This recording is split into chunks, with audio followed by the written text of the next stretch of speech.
Good morning, everybody. Good morning. Welcome to Welcome Coffee to with Jen Coffee. and Sharon. I'm Jen. I'm live from a child's bedroom because it's 2020 and the places that have Wi-Fi are occupied by other people on phones at this moment. So, Is that Hello Kitty behind you by chance? I love Hello Kitty. um, it very well might be. I have no idea. There's a lot of stuff in this room. It's something cute. I love it. I have to tell you, I just recently was thinking about giving away some of my kids' stuff. I think you saw I was Oh posting some yeah. things in our neighborhood free, please take this group. And I was one click away from putting on the Hello Kitty lamp. And then I thought, maybe I should just double check with my college kid who's about to graduate from college. I said, do you want this Hello Kitty lamp or should I donate it? She goes, I want that. I was like, oh, good thing I checked. Oh, I would have been in so much trouble. I get in the biggest trouble for far less than a Hello Kitty lamp. I know. So I know. I have to check before I donate. Yes. So word to the wise. Don't get rid of that stuff so quickly. Sometimes they want it back. Anyway, today we're talking about nagging, everybody's favorite thing. And I made a list, and I think Sharon made a list of the things that we tend to nag our kids about. And later in the program, hopefully we'll talk about some ways that you could maybe not nag.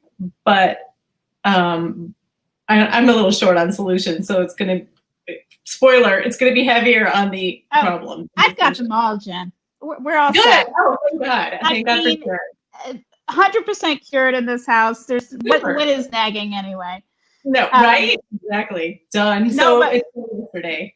What's hilarious about nagging is that it's an activity that absolutely no one enjoys. The nagger, the naggy.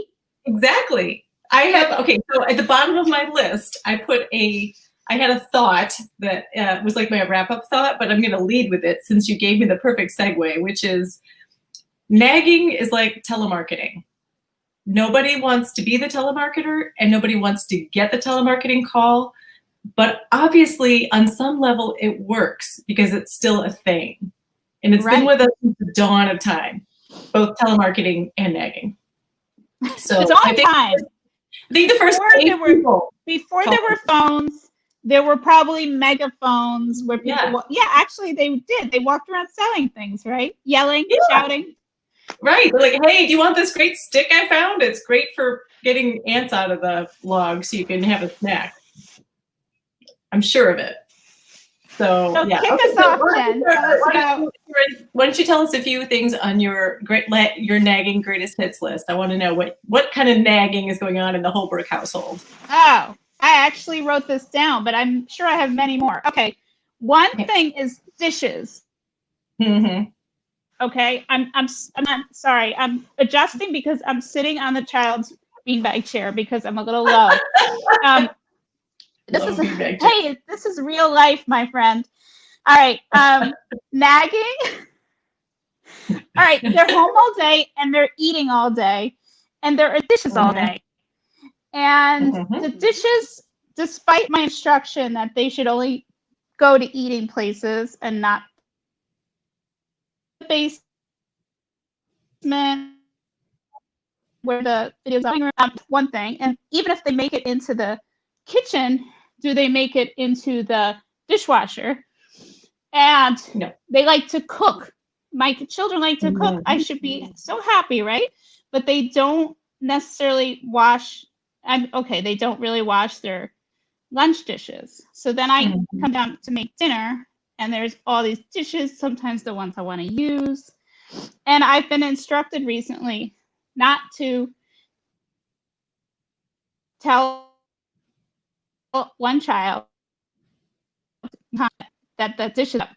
I would like to tell 0 times. I do not want to tell 2, 3, 4, 5 times. Trust me. Right. So exactly. That's one thing. I could go on and on. All right. Well, I have a sub point to the dishes. I have a particular one that really annoys the heck out of me. And this is, if my family's watching, they'll know exactly what it is.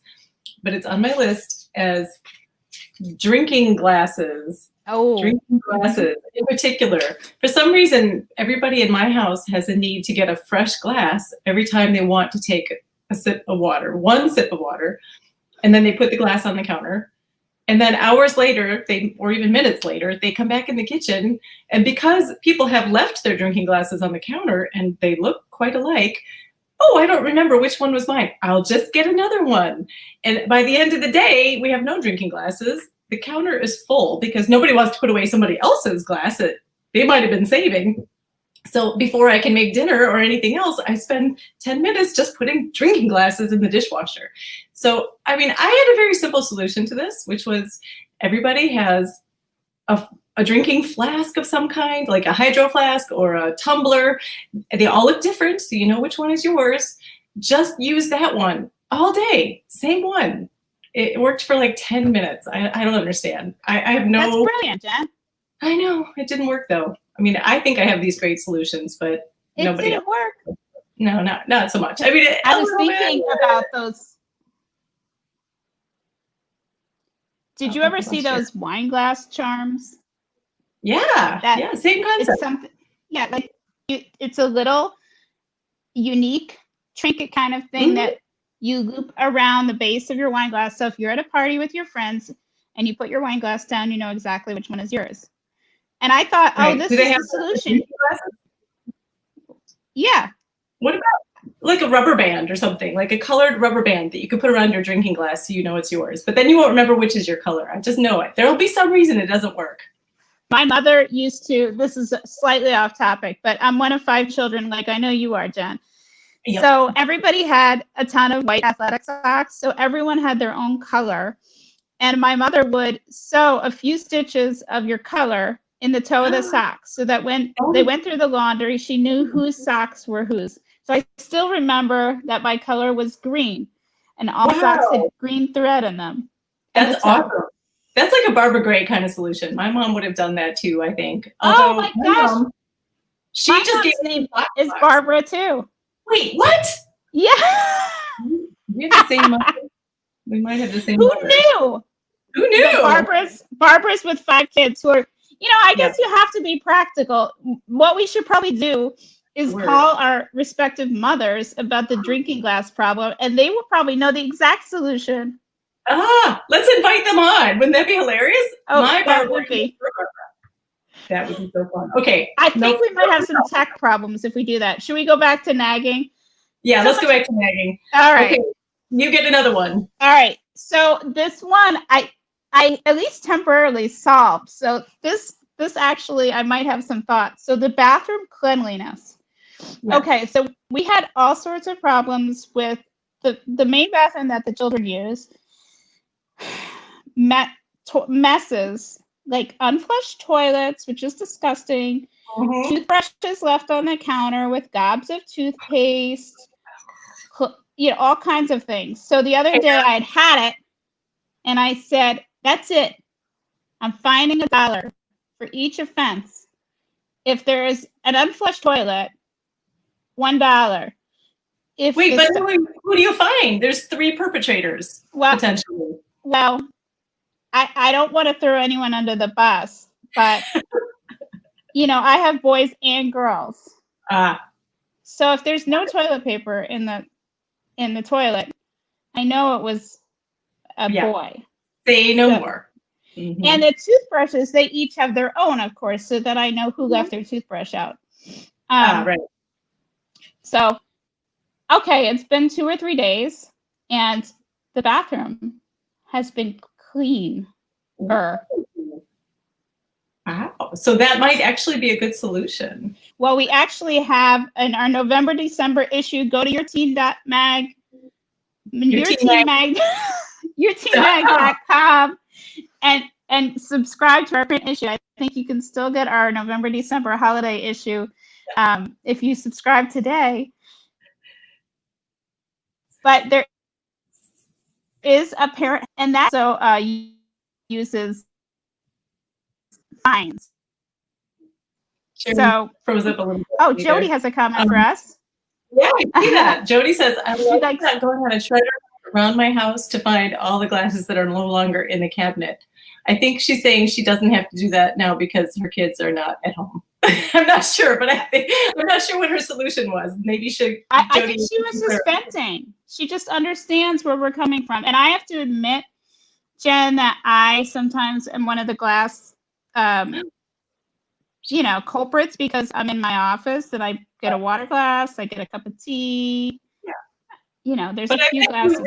That glass, and it's your glass because you left it there. My issue is when it's all on the counter within a very small space of each other, and I'm like, well, how do you know which one is yours? You all put them in the same place. Nobody can. And people say, well, that's my spot. Says who? There's spots. Okay. Well, if you had spots, that would work. I don't know. No. Okay, I have another one I need to unload about. Mine. I also had cleaning the bathroom on mine, but you covered that beautifully. I don't need to retread that. This is another particular pet peeve of mine in our house, and I've even invented a word for it. I call it procrastipacking. What's that? Nobody in my house seems to be able to get their arse in gear when we're going on a trip, which, remember that? You used to be able to go on a trip? Pack. For some reason, when it comes time to pack, everybody has something else they have to do that is so much more important than packing. Whatever that is, it is not the things you need to do to pack. So I do my laundry a couple of days beforehand. I start laying some things out. The day before we go, all I have to do is take my stuff, put it in the suitcase, ready to go. For some reason, I look around the house and nobody is doing this. They're all doing something else that's not related to packing. And then at the very last second, there's this flurry of activity. And it doesn't matter how much I nag, the days, the weeks, the hours leading up to the trip. We're leaving in X number of hours. Are you ready? Did you pack everything? Did you do this? Did you pack underwear? Did you do your laundry? I'll get to it. I'm doing this. I'm on top of it. Don't you love that one? I'm on top of it. I'm like, yeah, you're literally on top of it. You on it because it's not in your bag. I have the bag. The bag is empty. I see it. It is not packed. Why? What is up with that? Why can't anybody in my house pack? Well, I mean, I assume they do pack eventually. Yeah, eventually, but it's very haphazard. And then almost every trip, we have to make a trip to Walgreens because somebody forgot to pack their toothbrush, or to Kohl's because somebody forgot to pack socks or underwear. And okay, sometimes that person is me. It has been me. It can happen.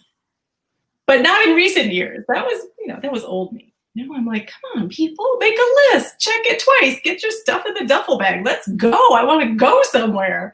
We definitely have those problems too, including the going shopping during the vacation. Yeah, that's like, you just have to build that in, I actually remember a trip that we took in the station wagon. I'm sure you had this station wagon too. Oh, yeah, we had a station wagon. And my brother in the way back, he always got the way back all to himself because he would just like to spread out back there. We got from Cleveland to Chicago. That was the first stop to get out of the car. And it was discovered that he had no shoes of any kind. So we had to go into it was some chain we didn't even have, like a Palmyra or something we didn't even have. And he had to wear my sister's shoes to go into the store because you can't go into the store barefoot to go buy shoes. So I guess maybe it's in the Gray family DNA. It's probably all my fault that my kids can't pack. We also went out in the car without shoes too, but it was a local trip at least. Oh, that's good. Yeah, that's okay. Great. So maybe let's take the last few minutes of our time to share that we did have a really good article, which maybe our beloved production manager Jessica could put up in the comments for you here. An article about nagging and how not to nag. And a few of the tips that were in this article were things that we should all try harder to do, like to be a little more calm. Sometimes parents nag because we're irritated. Definitely. We're people too. And sometimes they just it was the thing that was the last straw in that day, and we don't deliver the message in a way that it's going to have any success in being received. So trying to step back from it and addressing these things when we're more calm so we can request it instead of demand it might be one suggestion. Was there something else in that article that spoke to you, Sharon, as a potential, I could do better with this? Well, we're supposed to follow through. You know, I think sometimes we nag as like an intermediate because it's just an expression of general irritation. Like we're frazzled, so we want something to happen and we don't have time to stand there and make sure it happens. Like, no, this has to happen right now. Don't go, we're not going anywhere till it happens. We can't do that a lot of times. So we just become, and we see the irritant and we say, oh, would you do X, Y, Z? And that's where it ends. Yeah. So having a follow through so that there's meaning to it and not just a constant refrain. One of the order, that was another one of the suggestions to just, if it's really small, sometimes just do it yourself. Like I was thinking about this when I was looking back at this article, and sometimes when I'm thinking straight, I will do this. Like I'll see that the butter has been left out on the counter because somebody had a bagel. And sometimes I'll say, would you please put the butter away? Put the butter away, or the butter's out. But sometimes I'll actually say, oh, do you mind if I put this butter away? Are you finished with it? Then I'm really parenting, you know, at my best. And then, you know what the child will say? No, what? Thanks, Mom. Thank you. Wow. So that's it's awesome. like, all of a sudden I've done them a favor and they know it and they thank me. So like, I mean, if possible, I think for those tiny little things, like I'm not going to do all of your lunch dishes just because I want to point out that I'm doing them so you can thank me. But like, you know, the glass that's left out or whatever. Oh, are you finished with this? Do you mind if I put it in the dishwasher? That's brilliant. Thanks, Mom.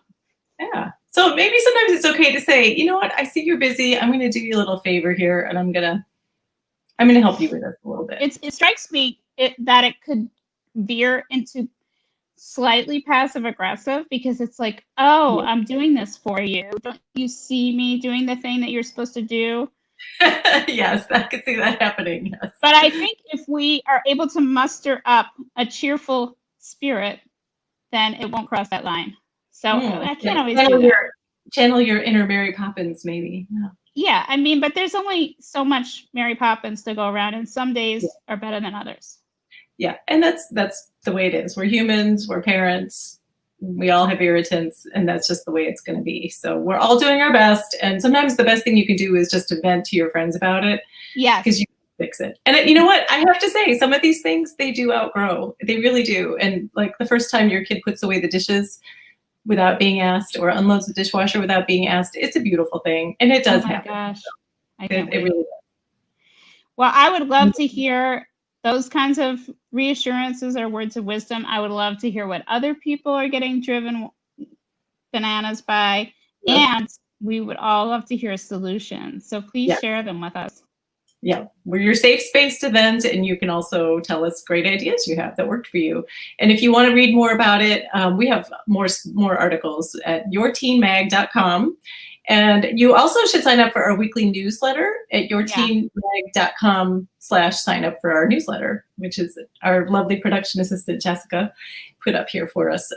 It's a really good newsletter. It highlights just like 5 or 6 articles every week that are popular with our parents, things that they've been sharing and talking about. So get in on the action and come tell us what your great ideas are. And we'll see you next week. So fun hanging out. It's fun hanging out this morning with everybody, and we'll see you soon. All right. Take care, everybody. See you next time. All right. Bye.